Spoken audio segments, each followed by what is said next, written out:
SACCOs are a way of developing people.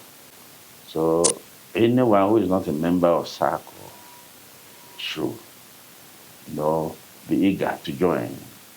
We normally say small drops of water make a mighty ocean. So they should all join and see the benefit of SACCOs. And through them, they should be able to address their basic human needs.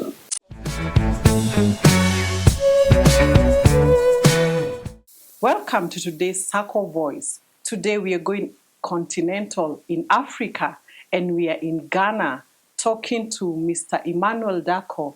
Mr. Emmanuel Darko is a goodwill ambassador of ACCOSCA. Mr. Darko, karibu sana to the show. Asante sana. And thank you for inviting me to this program. You're welcome. And as we start off, who is Mr. Emmanuel Darko? Tell us about You yourself. see me laughing. I don't like to introduce myself. Okay, I've been in the SACCO system for 46 years. I joined as an auditor in 1978 at the Ghana Cooperative Credit Association. In 1981, I moved to Liberia because their system had collapsed. So I have to develop it back. It took me about 5 years before I was able to develop the system over there. And I worked there until 1991 during the war. I was caught up in the war, so I was left in the bush for 11 months. So I have to get back home and start life all over again.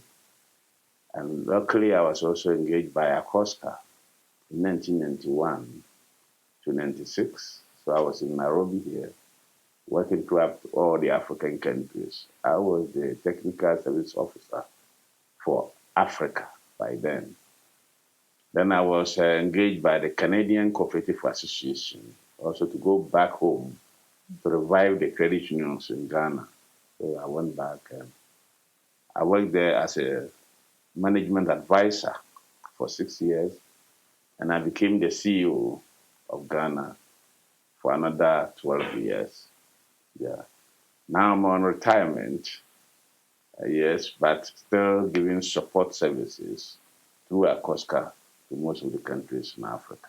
What a good introduction. A lot of experience that I think we are going to tap to in Kenya. So, Mr. Darko, what is your role as a goodwill ambassador, and how do you advocate for SACCO's role in contributing to national development goals across Africa?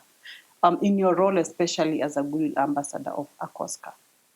Okay, generally, if there are any challenges in any of the African countries, ACCOSCA can contact me, and I'll go there and then see how we can humbly convince them, show them the way of how to do it, and then support them with technical advice all over Africa. So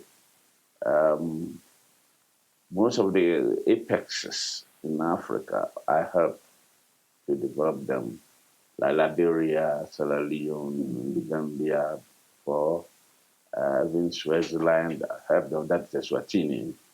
And in Tanzania, I was there before, where they had to start apexes all over again.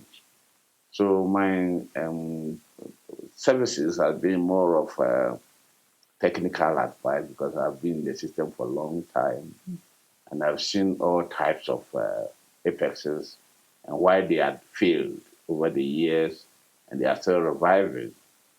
So I'm very frank. I tell you, do this, do this, do this, or you meet the challenges ahead. That's what I do. Awesome. We are told that you never retire. You can retire maybe from formal employment, but you'll always continue, assisting the movement, which is really a good thing. And maybe coming to my next question is, how does the SACCO movement in Kenya compare to other SACCOs in Africa? Because you see, you've done a lot of work in Africa, and of course, and what can the Kenyan SACCO leaders learn from the countries and vice versa? You see, you've worked in many countries in Africa. So what can we learn, and how do we compare, maybe, and vice versa? Yeah. The Kenyan system is unique. Number one, they receive full support from the government. The government don't interfere per se, but they support the movement and they accept it as part of their national development processes or programs. And in the course of reducing poverty, creating wealth, and other things. So you find that most of the dignitaries in Kenya are members of SACCOs or cooperatives. It is not like that in most of the countries. Sometimes you find out that government don't care about cooperatives and other things. They want some big things from China or from Japan. And if you cut and paste, it fails because it's not part of the indigenous way of life or part of our culture and others. You know, Africans are cooperatively born with. You know, if you go to all villages, they are together. You know, they have groups among women, so you can easily organize them into cooperatives. You know. So Kenya has taken the lead in that, and they have big SACCOs. They understand them very well, and we all appreciate that. And if you look at the largest movement in Africa, it's in Kenya here. They are very strong. The few other things I could see will not work very well for them in the long term is number one, governance. Let's say board members can be there for as long as they want to be there. At a point in time, complacency can fall in.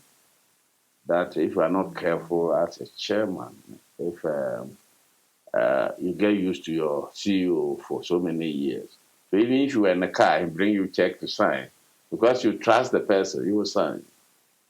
But we feel that they should have term of office. Even if it's 10 years, it's okay, but not for indefinite time. Though I know that the term is 3 years, but as long as you can win, you can be in power until you die. That is something that's a limitation. And the second one is the whole aim of people joining the SACCO is to get dividends. So there have been a challenge, you know, who pays the highest dividends. You know, so the method they use, even sometimes you find a SACCO running at losses, but they'll pay dividend to appease the members, because if they don't do, they feel that they'll have the consequences from their members. And that method allowed them not to keep reserves or build reserves for future development of the SACCO. It may be working fine at this time, but as time goes on, if the economy changes a little bit and they are not able to pay, members will start agitating, start fighting them. So it's not a political organization. It looks like we are looking at short term, what we can do now. Now we are great. We are moving very well. Everything favors us. What about when the worst situation also occurs? So I feel that they should be conscious of building more capital, what we call institutional capital, to have a good foundation towards future eventualities. Yeah. So that is what they are doing. But in terms of mobilization, understanding of the cycles, perfectly well. Also, some of them are rich. They have the money. But it seems as if we are forgetting about the rural areas. Our mothers and fathers are there. Poverty in Africa is interesting. People who are worried, people who are frustrated, those who are confused. You can see them from their faces. But inside them, you find that so many Africans are moving nicely, but they are not normal. The problem they are shoulders is so high. And this is the time SACCO movement should wake up. And also, if they are comfortable in the cities, they should also support their mothers and brothers and sisters in the rural area. Thank you for that, Mr. Darko, on what you're talking about, matters governance, especially in Kenya. And of course, with the experience you've had in Africa, how can you assist the Kenyan SACCOs, especially on the term limit? And of course, our members are not just looking at that SACCO is giving us a lot of dividends. The dividends is higher than the other SACCOs that are having the dividends that are low. Most of the larger SACCOs are work-based. So they can be able to contribute regularly, and there's money. So people also feel proud becoming board of directors, and I agree with them. But if I'm to ask them, in the next 20, 50 years, where will your SACCO be?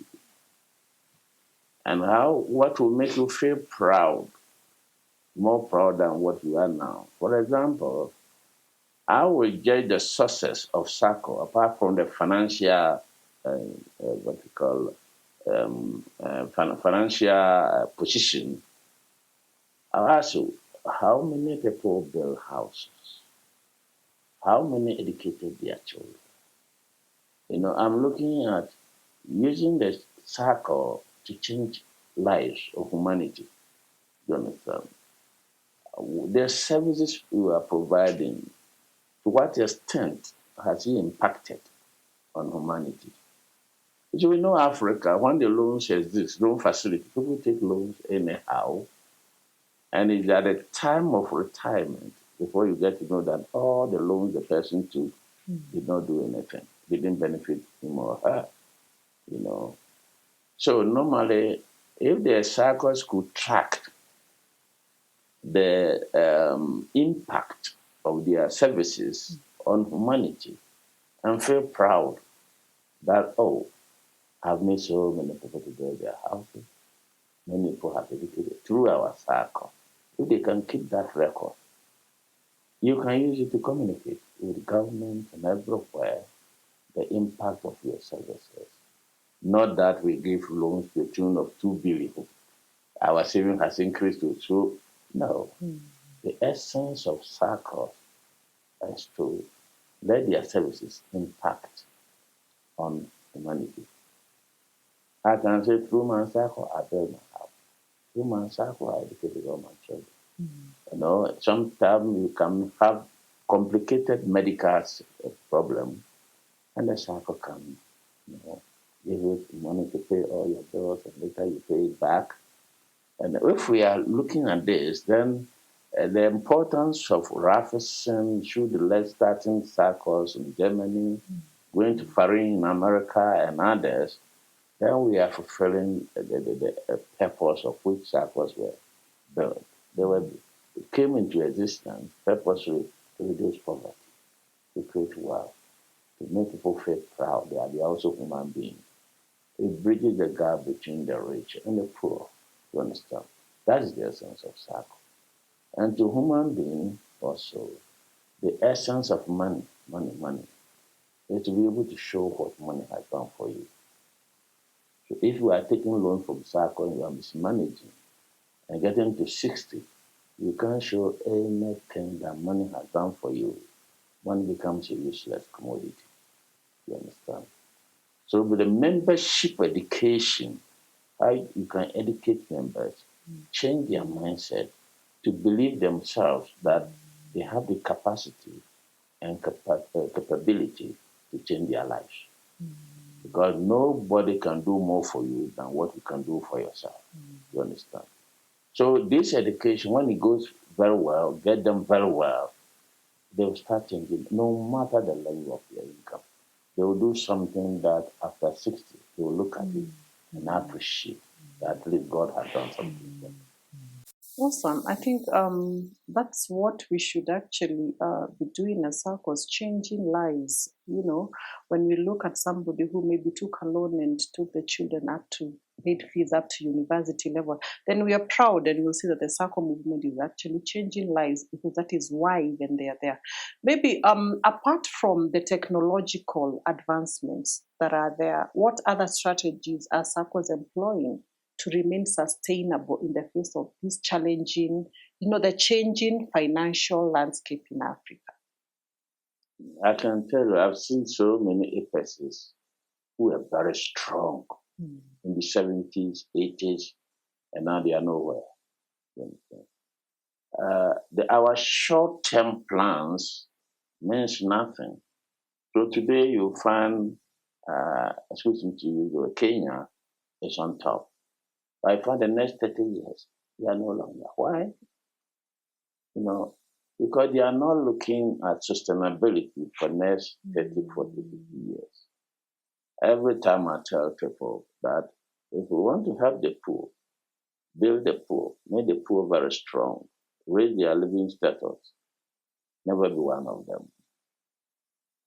Because there are so many institutions that came to Africa to develop the poor. The institutions are rather dead and the poor are still alive. You understand? So what SACCOs need to do now is to think about the next 20, 30, 40 years. How will our SACCO be? And then start putting the pillars that will make them survive no matter what, putting it now. But now, let's say, not Kenya alone, we are sharing dividends, we are having expensive general meetings and other things. I see the world is so easy. Mm-hmm. So anytime there is a strong wind blowing, you find that so many SACCOs are affected. So I will feel over the African continent that we should look at building sustainable SACCOs in terms of capitalization, shares and reserves to be able to exist tomorrow.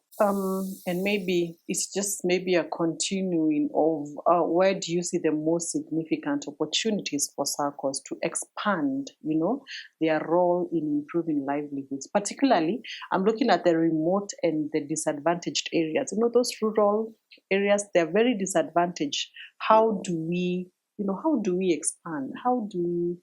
Where do we get these opportunities? Where do we see them? They are there. Mm-hmm. So far as poverty is still growing, the poor in the villages, the low-income earners, they cannot walk to banks because their income is tiny, But I tell you, I tested in so many rural areas, and when I talked to them, and they were convinced, within 3 years, when I went and saw the amount that they have accumulated, they are not poor as we see them. Mm-hmm. It's a failure to define their priorities right. It is the priority sake.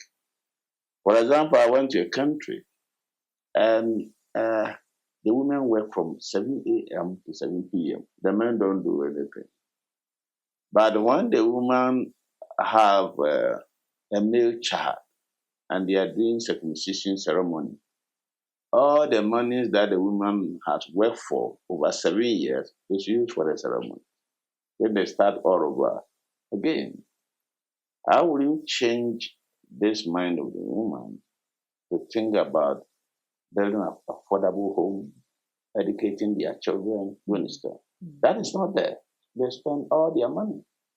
I was in another country in Southern Africa area, and I tell you, when I went there, I started investigating where the poor use their money. And I had to talk to 140 teachers. So I invited the Minister of Education. So I asked him, my son, what are you coming here for? So I'm going to talk to your teachers about savings. But there's no money here. Please, don't worry, my people at all. Here, there's no money. It's okay. Please, can you just officially come and open the program? I was spending only 5 minutes. It's okay. He came and did that. One was about to go. I told him, please, Honorable, can you sit for 1 second? So okay, I will do. I want 2 sincere teachers to get up. 2 got up, and I told one to sit. How many tins of beer do you take a day? Minimum. He said 6. And one is $4. Not American dollars, they have their own dollars. Mm-hmm. Okay, so you drink 24 a day, 720 a month, 8,320 a year, 43,000 plus for 5 years. So yes, teachers have apartments. The government has built apartments. 2-room apartment is 25,000, payable within 25 years. 3-room apartment is 35,000, payable within 25 years. How many teachers have Only 2. Complaining about salary. I said, no. This man is using 5 years to drink 43,000. Are you getting me? I'm getting without being able to buy an apartment of 25. That's what I tell you about priority. Yeah. You understand? He has not worked it before. Mm. You know, I was in South Africa. A taxi driver picked me. I said, how is South Africa? He complained, oh, I said, okay, do you have a mobile phone? I have. How much do you buy per day? So I buy 5 runs for my son and 5 for myself. 10. So 300 a month, yes. 3,600 a year, yes. 18,000 in 5 years. How much do you have in your account? So I don't have any. So you use 5 years to talk for 18,000 without having anything for yourself. You know. So we need more of membership education in the rural areas to change the mindset that what you cannot do today, 5 years, you can do. You know, if you are looking at your tiny income and condemning yourself that you cannot do anything, you are making a very big mistake. Somebody can finish building his house in 3 years, another in 6 years. If I take 10 years to build mine, all of us are there. So we should not look at the time, but look at your, what you call, determination to change your life. And membership education is not being done very well in the SACCO system. The moment the educated one hijack the system, that's all. Your brothers and sisters are here too. So we should extend to them, give them the right education. They will change and be happy to go along with us. Yeah, Mr. Darko, I think more of what I've actually learned from you is that we need to do more of education. Yeah. Not just once a year that we do it in our maybe education when we're doing it. So, I mean, a lot of training also maybe for the union to the SACCOs is really needed to educate them more on the needs, to join a SACCO on the needs of how do you manage the SACCOs and what are the benefits that are there when you join a SACCO. And in ACCOSCA, because you've been their goodwill ambassador, how do you, and the experience you've actually gotten from there, how do SACCOs build economic resilience for their members, particularly in times of financial crisis or economic downturns? Yeah. You know, recently when Ghana went through a strike program, ACCOSCA was there. And they went through, give them that courage, help them to overcome it in the shortest possible time. I come from there, and they say that Savior cannot save people in your home. So he came, the executive director, and has a lot of programs and other things we've done. What we do is that we have over 30 countries. Some of them don't have ACCOSCs. And if you don't have the ACCOSC, a strong one, you cannot advocate, because SACCOs cannot do and advocate for themselves with government, with new policies, anything that is against them. They need a mouthpiece, so we need the APEX. So we try to make sure all APEXs in the African countries are strong themselves. And you witness or you heard about the SACCO conference, which was recently held in Kenya. And I tell you, 1,500 people were there. And the type of education programs, awareness, and what is more important is the interaction between countries. So many people even didn't go. They want to study the Kenyan system because they are the giants in Africa. You understand? So that is the role of ACCOSCA, advocacy toward the whole Africa, looking at the regulations in terms of cooperative law and other regulation documents and make sure they are favorable to Africa. Sometimes the government can make a law which will not make Africa to SACCO to grow. So we intervene and make sure that it is relaxed for SACCOs to bridge.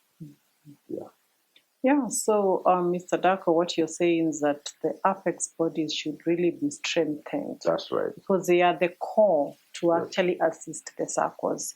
And what future trends or innovations do you believe will shape the direction of SACCOs across Africa? Now we have a lot of competitors in insurance, encouraging savings. You find NGOs, you find microfinance, you find money lenders are becoming even stronger, than the banks who are doing it. Yeah. And we are dealing with the same target group, So SACCO should go into technology, but you can't go into technology if you are not well resourced. It is not the member savings that you are going to use it, because technology is expensive. So you have to build the required capital in terms of institutional capital. You don't need to share all your profit as dividends and leave the organization empty. When you build strong capital, you can go into sophisticated technology also to be able to compete with other financial institutions. Smaller SACCOs can put themselves together and have a shared platform where they will all be sharing technology together. Also, smaller ones that are not growing, they are not dead, but they are not also alive, have to be swallowed. We call it takeover by larger societies to be able to maintain the image. Giant society can emerge. Normally we have a proverb of saying that the African can travel with any other ship, but not partnership. For Africans to put themselves together, run a system, no. This is for us. We don't want to join. Until they die, they will never give up. But I think we have come of age that the African SACCO system must agree to merge, become bigger institutions, and be able to reach so many people at a time.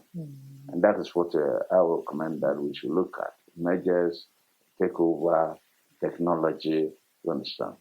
And people willing to help others, not to be complacent of the services they are getting as board of directors or as committee members or as employees. No, we should love humanity and be able to reach them as far as possible.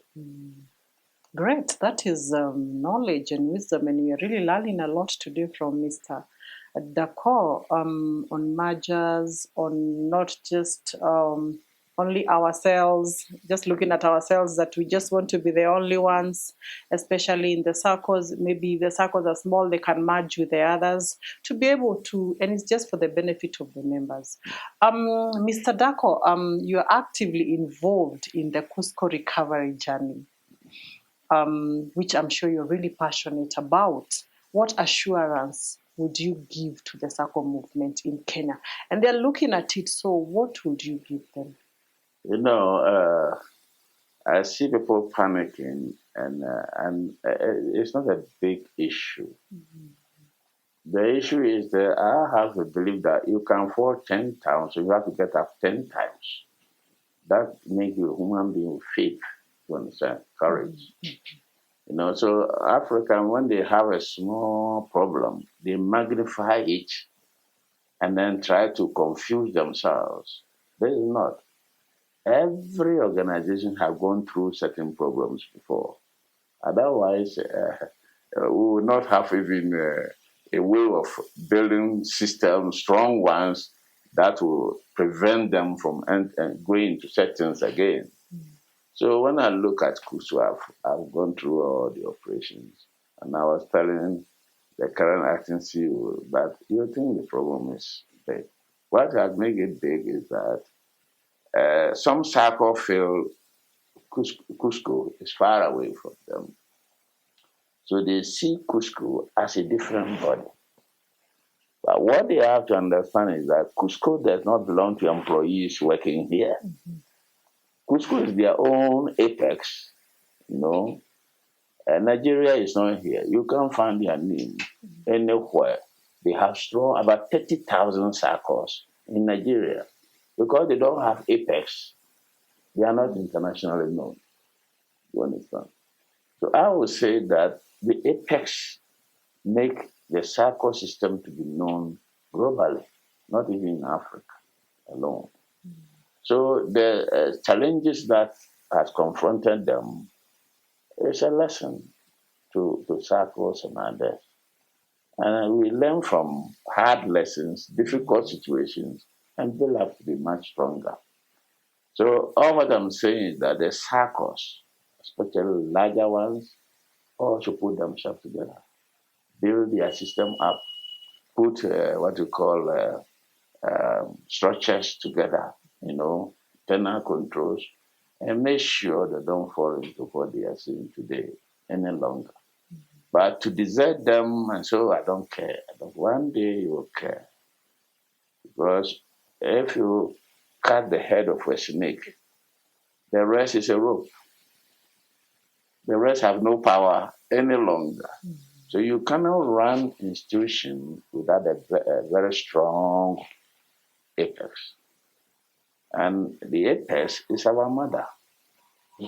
If you run away from your mother or you kill your mother, you will face the consequences. So SACCOs should put themselves together, have the belief that we have to correct the current situation and build our institution together. You understand? For the staff, they can review the staff, but the KUSCCO is not for employees. Employees are someone engaged to work for them. KUSCCO is for the whole SACCO system in Kenya. So nothing is wrong. They have gone through challenges. Every institution have gone through challenges before. Ghana have died 2 times. We have revived 2 times. Yes. Zambia have died. We are reviving. Yeah. I can mention more than 10 national associations which were strong before, but all of them are revived. So they should not desert their mother. They should be bold, and the larger church should come together and say, "No, we will save the situation and save this." Yeah. Oh, thank you so much. There is a lot of hope in reviving KUSCCO, the apex organization for SACCOs. And of course, the SACCOs are the owners of KUSCCO. So it's time we call them to come and, just assist, because this is their mother. You cannot run away from your mother. You cannot even change the name. No. Thank you so much, Mr. Emmanuel Darko, for being with us today. We have learned a lot of experience from Africa, which is coming into Kenya. We really appreciate. Maybe what is your final remarks to the SACCO movement at large, especially in Kenya? My final advice is that SACCOs are a way of developing people. So anyone who is not a member of SACCO should be eager to join. We normally say small drops of water make a mighty ocean. So they should all join and see the benefit of SACCOs. And through them, they should be able to address their basic human needs. A human being needs only 3 things to live on this earth. One is an affordable home that when you go on retirement or when you grow, nobody can come and move you from the house. 2, educate your children to the extent that when you are old and they come to visit you, you feel so proud of your own children. And 3 is to organize an income generating activity that even when you go on retirement, you keep on receiving some little income, that will keep you going instead of putting your burden on your children, but they have to take care of you. No, the world is becoming difficult. So everybody can do this. You don't need to be excessively rich, because if you become rich, you eat the same plate of food. If you have 10 cars, you drive 1 car at a time. 10 houses, you sleep in only 1 room. You understand? So people should not fight, struggle above their means to be excessively rich. But averagely, everybody requires to be well fed, well clothed, and well sheltered. That's all what SACCOs are doing. So I encourage people to join them. And those who are in it also have to understand that you need to prepare yourself towards your old age, not to take loan and mismanage it. Thank you. You've heard it for yourself. Join a SACCO today. SACCOs are everywhere, and SACCOs are changing lives. I've been your host, Rose Wairimu. Thank you so much for joining us. See you next again in the SACCO Voice.